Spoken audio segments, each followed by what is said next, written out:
बबीता बहुत ही खूबसूरत लड़की थी। बबीता को अपनी खूबसूरती पर बड़ा घमंड था, लेकिन उसकी शादी एक सिंपल से टप्पू नाम के लड़के से हो जाती है। बबीता टप्पू को बिल्कुल भी पसंद नहीं करती थी और हर चीज की फरमाइश करती रहती थी। टप्पू उसे खुश करने की पूरी कोशिश करता था, लेकिन बबीता का लालच कभी खत्म नहीं होता था। एक दिन टप्पू बबीता से कहता है, अरे जान, इतना क्यों सो रही हो? तुमसे मतलब और वैसे भी तुम्हें क्या फर्क पड़ता है? मेरी जिंदगी तो वैसे भी तुमने सोती हुई बना दी है। बबीता टप्पू को कोई न कोई ताना मारती रहती थी। हालांकि टप्पू उसके लिए कर्ज लेकर सोने की अंगूठी बनवाता है, लेकिन बबीता के नखरे कभी खत्म ही नहीं होते थे। एक दिन बबीता घर के बाहर खड़ी होती है। वो देखती है उसके पड़ोस में एक नया कपल रहने के लिए आया है, जिनका नाम दया और जेठालाल होता है। वो दोनों एक साथ बहुत खुश थे। जेठालाल काफी अमीर भी होता है।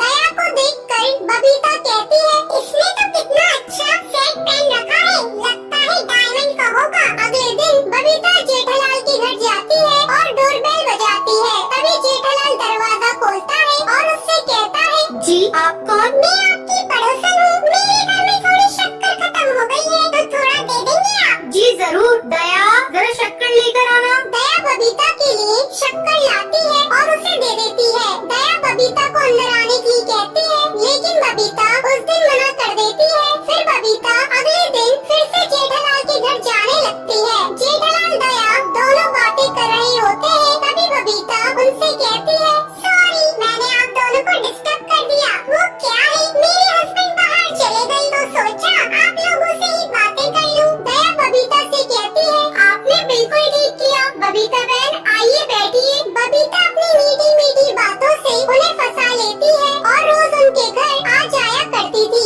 कभी कभी दया काम से बाहर चली जाती थी। उसकी गैर हाजिरी में वो जेठालाल से बातें करती थी। जेठालाल बबीता से कहता है, बस करिए बबीता जी, हंसते हंसते पेट दर्द हो गया है। आप तो मेरी जान ही ले लेंगी। अरे ऐसा मत बोलिए जेठा जी, आपकी जान तो बहुत कीमती है। आपके लिए तो हम भी जान दे देंगे। एक बार बोलिए तो सही। ये आप क्या कह रही हैं बबीता जी? आप तो सीरियस हो गई। मैं मजाक कर रही हूँ। बबीता जेठालाल को कई इशारे करती थी, लेकिन जेठालाल दया से बहुत प्यार करता था। वो बबीता की बातों पर ध्यान नहीं देता है। एक दिन दया जेठालाल से कहती है, सुनिए जी, घर से रोज फोन आ रहे हैं। वो सुंदर वीरा की शादी है, तो पहले से जाना होगा। ठीक है, तुम चली जाना, मेरा काम खत्म हो जाएगा, मैं आ जाऊंगा। दया अपने भाई की शादी की वजह से 20 दिन के लिए अपने मायके चली जाती है। ये बात बबीता को पता चलती है। वो बहुत खुश होती है। वहीं टप्पू भी घर से बाहर गया हुआ था।